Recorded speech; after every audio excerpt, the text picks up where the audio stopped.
Now then, how are you doing? Later in the video I'll be making an announcement about an upcoming competition, so please stick around until the end to hear details of that. Now on with the main video.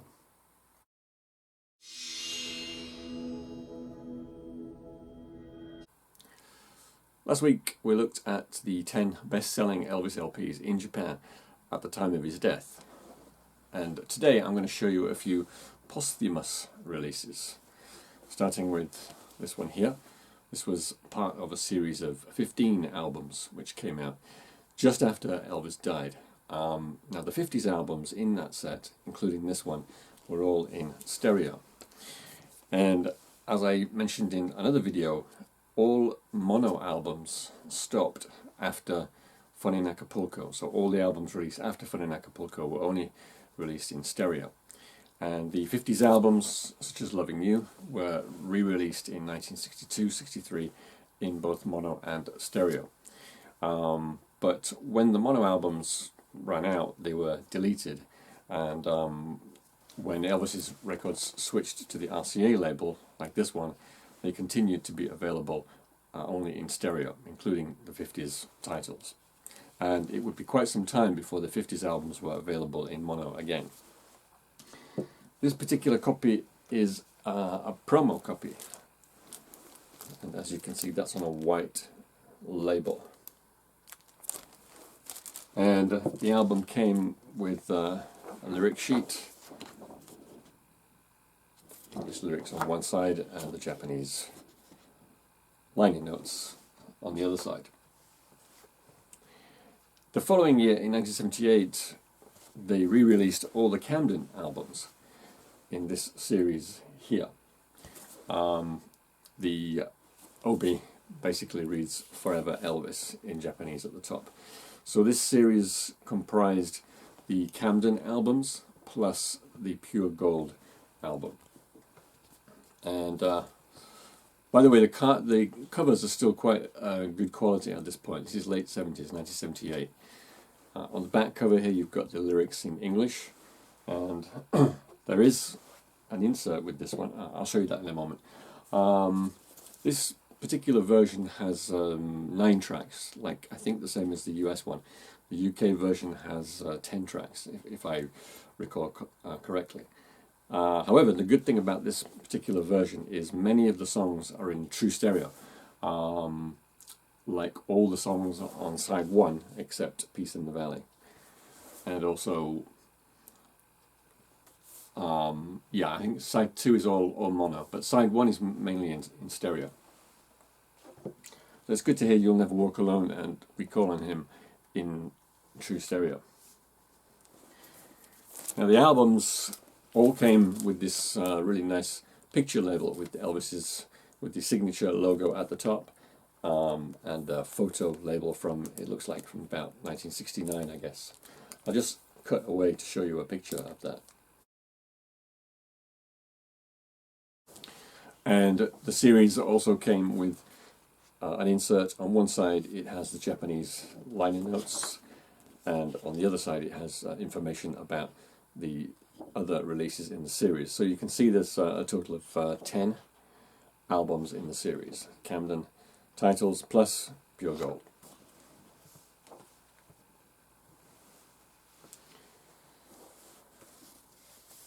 A viewer of this channel asked me a few weeks ago about picture discs in Japan, and and I told him that really they don't go for picture discs in Japan.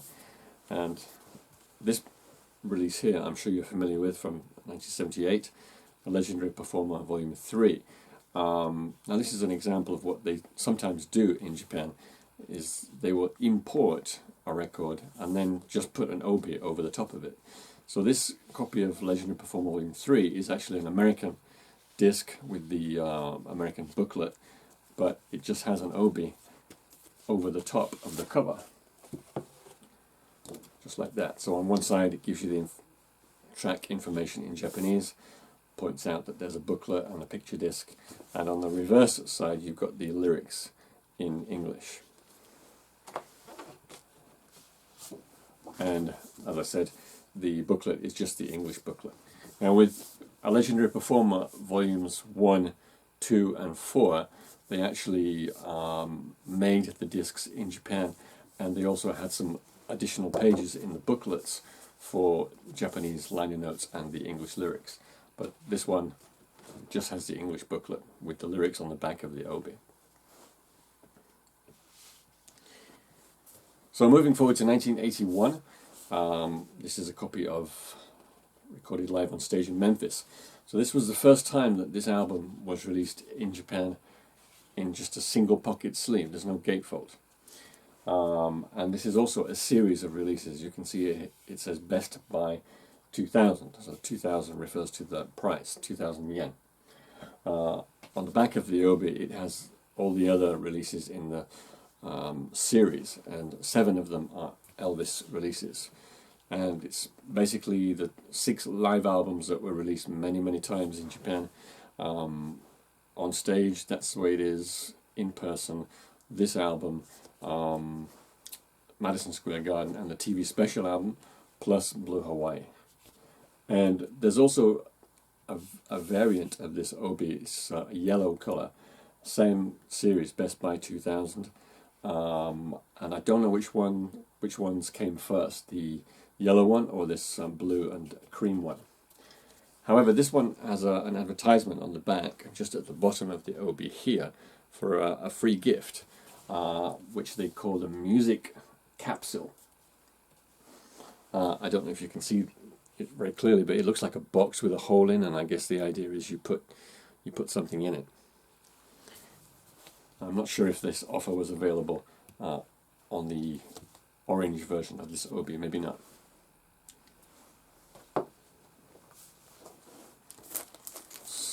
On the orange RCA label, and that was close, and as ever you get an insert with the record. This is actually a fold-out insert. There's Japanese liner notes and English lyrics on the inside. So many of the albums that were released in America were also released here. An example being this one here, the Greatest Hits Volume 1, I think this is called. I remember buying this in the UK, and in the UK the title was The Sound of Your Cry. And to me, I think I prefer the Sound of Your Cry title to Greatest Hits Volume 1. It doesn't seem very convincing as a greatest hits album. There are some big hits on here, but there are lots of live tracks as well. And The Sound of Your Cry itself wasn't a big hit, and neither was You'll Never Walk Alone. But this album does contain one of my favourite posthumous releases, and that is the live version of What Did I Say from 1969. Really great version. This album is worth having just for that song.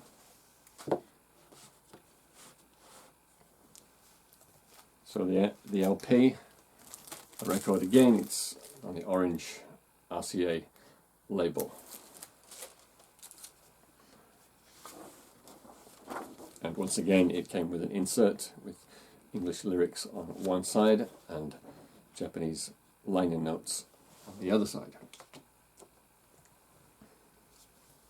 By now, the covers on the albums in the 1980s have become much thinner. Quality of the covers is not bad quality, but noticeably inferior to the 1970s covers. But that's not always the case with all these releases. But this is another series that came out in 1982. This is a soundtrack series. Does it have a name? Yeah, Elvis on Screen 1800 is what it says up here. And 1800 refers to the price, 1,800 yen. So these were fairly cheaply priced. And an interesting thing about this series is most of the albums in this series were being released in Japan with the same covers as the American LPs for the first time. So this album here, for example, Girls, Girls, Girls, this is the back cover, which I'm sure you're all familiar with, but until this pressing, this album had always been released with a different back cover with Japanese liner notes on the back. So this was the first time it appeared just the same way it appeared in America. And the other titles in the series were also the same. For example, what else is there? Girl Happy, Paradise Hawaiian Style, all the way up to Spin Out. So most of the soundtrack albums, from Girls, Girls, Girls up to Spin Out, were included in this series. Plus Viva Las Vegas, Follow That Dream LP. Fun in Acapulco was not available in this series because it was already still available. Two of the albums in that series actually appeared for the first time with the correct American titles. They were Harem Scarum and Spin Out, which had always been known as Harem Holiday and California Holiday in Japan, same as the UK titles. Once again, this one is on the orange RCA label, and they also came with a two-sided insert with English lyrics on one side, Japanese liner notes on the other.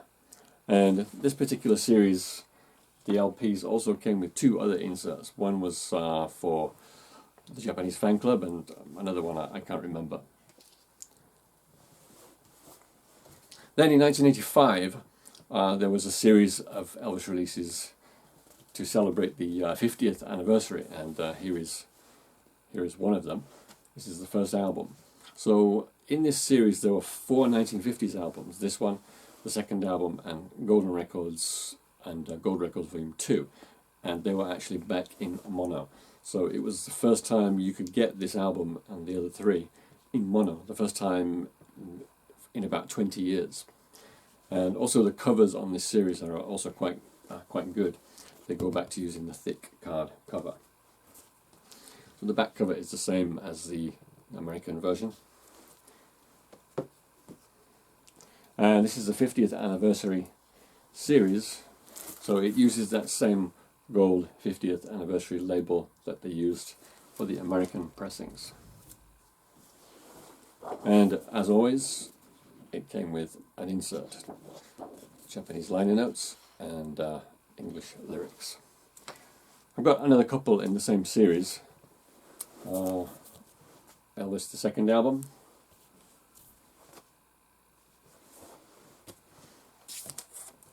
Digitally remastered in mono, and also Golden Records.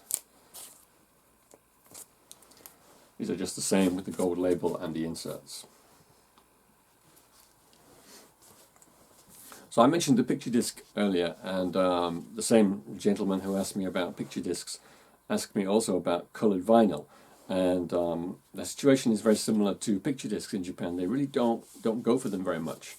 And they did release a lot of the albums which were released on colored vinyl in America, but they just released them in black vinyl. An example would be this one here, Always on My Mind. Is that the title? Yeah, Always on My Mind. So this was released on clear vinyl, I think, overseas. But in Japan, it was simply released on black vinyl, again using the 50th anniversary label.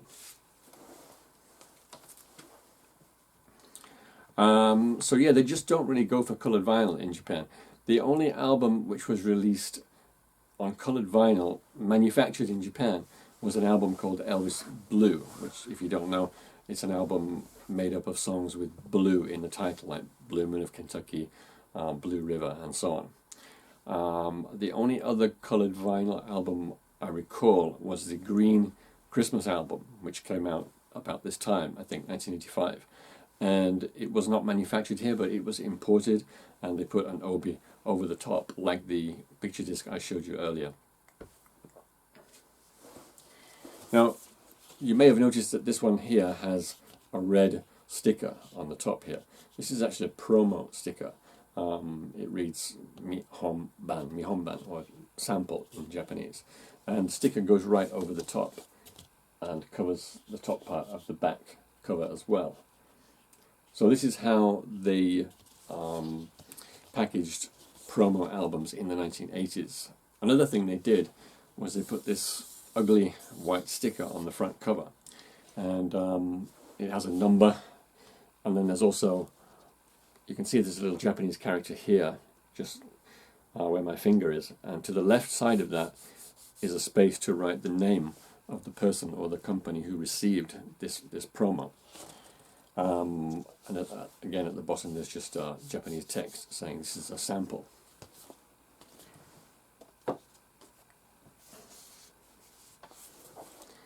And even though it's a sample, it still came packaged with the insert.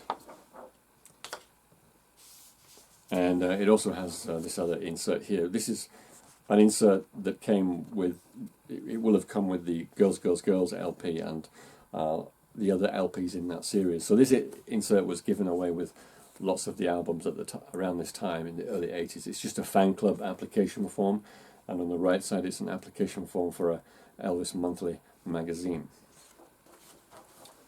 So the first sample I showed you in the video was a white label, but the one I just showed you here, the Always on My Mind album, this is just the gold 50th label. So you might be wondering, well, how can I tell that this is a promo LP? Well, you have to look for the text on the label which says promo, and I'll just show you that in a close-up picture.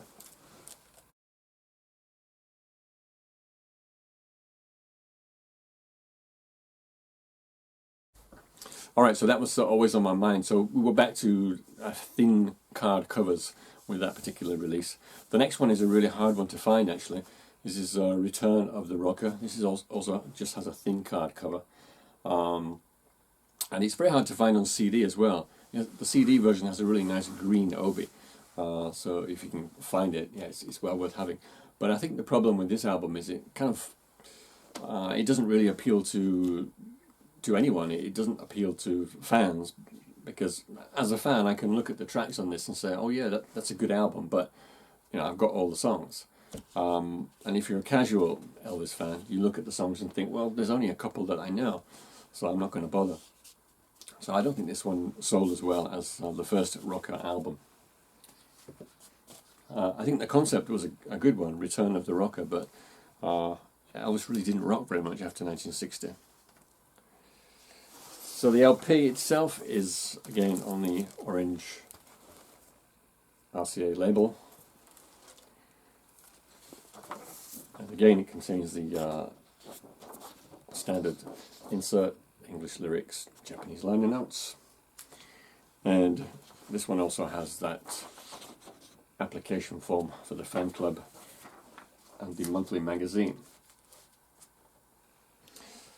So that was released in 1986, and then there were a few more releases in 87, the Sun Sessions and a couple of others, and then there really wasn't any new Elvis vinyl for a few years.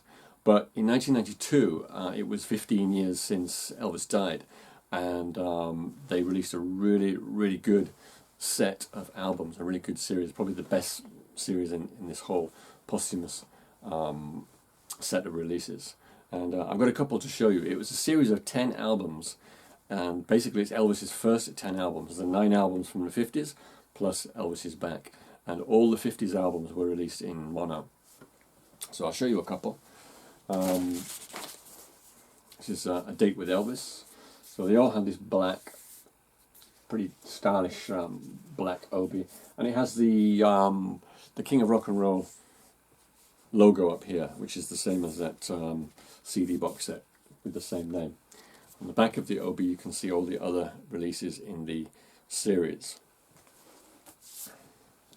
And this actually has the gatefold cover, just like the original American version.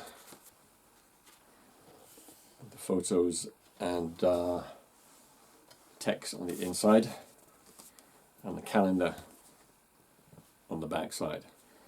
It's a really, really good quality cover, and also the sound is excellent on these. All the albums came with this picture logo design, a very famous shot of Elvis there.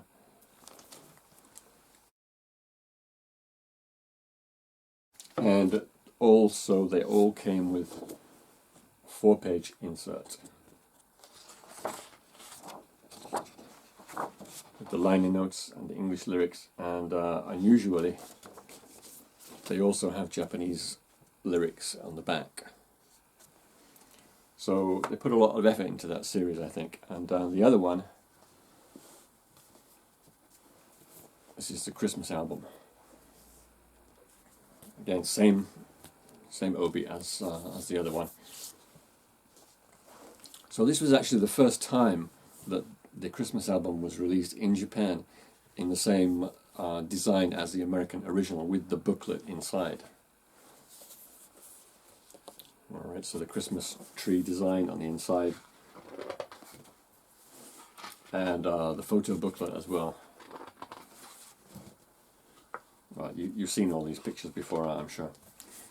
But anyway, yeah, the booklet is complete, just the same as the American original. Alas, it doesn't have red tape here. It's just like a mock red tape covering the spine, but it still looks pretty good. And the LP again with the picture label and 4-page insert. Japanese lyrics on the back, English lyrics and Japanese liner notes inside. So yeah, this is a really good series. They actually sound good and they look good as well, and they're all the 50s albums are back in mono. Of course Elvis's back is in stereo. So they came out in 1992, and then since then there have been almost no Elvis Japanese releases on LP. In 2000, 2001 there were a couple of promotional EPs, promo-only EPs, which were released. And I'll show you one of those in another video. And then there was also a 10-inch promo-only LP which came out. But then after that there was no new releases on vinyl until 2 years ago. And I'll show you that in another video coming up fairly soon. Firstly, I just wanted to say a big thank you to everybody who has subscribed and watched my videos over the 6 or 7 weeks that I've been doing this channel. As I speak, I'm on about 90 subscribers, so I think I'd like to do a competition when I get to 102 subscribers, 102, and I plan to give away a couple of Japanese Elvis LPs to the lucky winners. So once I get to 102 subscribers, I will make a video all about that. So if you haven't subscribed to my channel already, please do. And if you have, just sit back and hopefully it will be sooner rather than later when I do the competition. Thanks again for watching, subscribing, and take care.